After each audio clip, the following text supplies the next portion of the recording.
বন্ধুরা, আজ আমরা জানবো টলিউডের অন্যতম কিংবদন্তি অভিনেতা রঞ্জিত মল্লিক সম্পর্কে। তার অভিনয় ও ক্যারিয়ার আমাদের সকলের হৃদয়ে একটি বিশেষ স্থান অধিকার করে।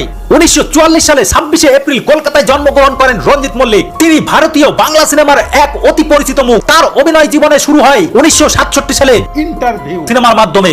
তিনি চলচ্চিত্র জগতে প্রবেশের পর থেকে অসংখ্য কাল্পনিক ও বাস্তবধর্মী চরিত্রে অভিনয় করেছেন। বিশেষ করে মৌচাক, দুই পৃথিবী ও সাথী এর মতো সিনেমায় তার অভিনয় চিরকাল মনে থাকবে। তার অভিনয়ে সহজাত মিষ্টতা ও মানবিক অনুভূতি ফুটে ওঠে, যা দর্শকদের সঙ্গে গভীর সংযোগ তৈরি করে। অভিনয়ের পাশাপাশি রঞ্জিত মল্লিক বাংলা নাটকে ও মঞ্চে অভিনয় করে দর্শকদের মনে আলাদা স্থান তৈরি করেছেন। তার বহু পুরস্কার ও সম্মাননা তাকে টলিউডের এক আদর্শ অভিনেতা হিসেবে প্রতিষ্ঠিত করেছে।